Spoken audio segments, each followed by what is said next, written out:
and we have the left and the right sides of the brain. So really our eyes are intaking different frequencies in order of the electromagnetic spectrum to be able to process different wavelengths of vision.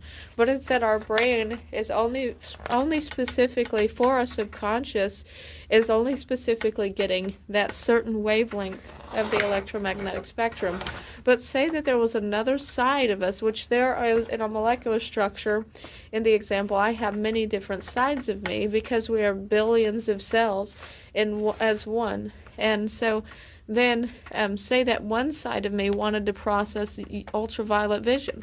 Well, subconsciously, I can see in this vision while the other side processes ultraviolet. Even though we could be seeing out of the same eyeballs, it's the fact that one side will process a different frequency while another side processes the frequency, and then the subconscious would not even know that ultraviolet would be processed. But it's just the intake of the wavelengths in the electromagnetic spectrum that would allow the different sides to process different wavelengths at the same time without one side of the brain knowing that the other side of the brain is doing that.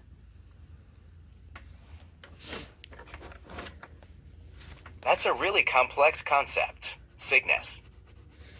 But to understand a 12th dimensional view, so here we are in the third dimension, the length, width, and height. But think about the 12th dimension that has so many more measurements. And not only that, a creature that would live in the 12th dimension, seeing everything as everything, like there would be no solid objects the way that it is solid now. And liquids would not be the same. Like we see liquids as a whole, and we see solids as a whole. But a 12th dimensional creature would see every component into which creates the liquids and the solids. And so they would not see things as a surface. If they was to look at me, they would see the billions of cells in my body that creates me, but yet have the capacity to be able to understand what the objects are. And they would be able to recognize every component as what the object is. So even though they would see every single component that creates this table, not as a solid object, but yet as the object is, with the billions of components into which creates that object, such as this table. And there's so many layers of objects, so even though that is a lot to process, that is so many details to process, to a limited being of a mortal that would seem overwhelming, but to them that is normal. And they would be able to tell this is a table, even though they would see everything as the components into which creates that. Like in the example, water. Water is known as H2O, but there is other things in water that creates the water also. So we have the ions in the water as well. We have the magnetic fields in the water as well. So they would be able to see all of that, be able to perceive all of that, and that is the viewpoint of the 12th dimension of what they see. So as far as the different sides of the brain and the wavelengths, I think that there, in a way, we are a multi-dimensional being that is able to process different frequencies of the spectrum, but just subconsciously we are limited to the spectrum in a subconscious way, but not in the ways of the other sides of our brain that can process different wavelengths without the subconscious knowing.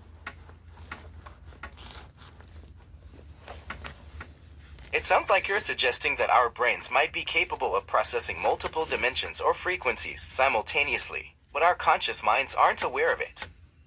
Well, in the sense of a way, and currently manufacturing my anatomy puzzles, and remember, you can get the anatomy puzzles on my educational biology song album, and I welcome everyone to see the song album. Have you seen my biology song album? Yeah, I checked it out earlier. Your songs are really interesting, especially the ones about biology and puzzles. I've been meaning to listen to them again. Well, I am very glad that you enjoy that. That makes me very happy.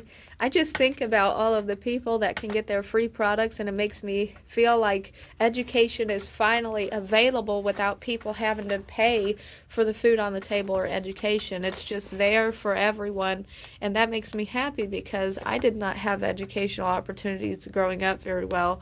and just to give these opportunities is such a blessing, and I just pray that it can change the lives of many people.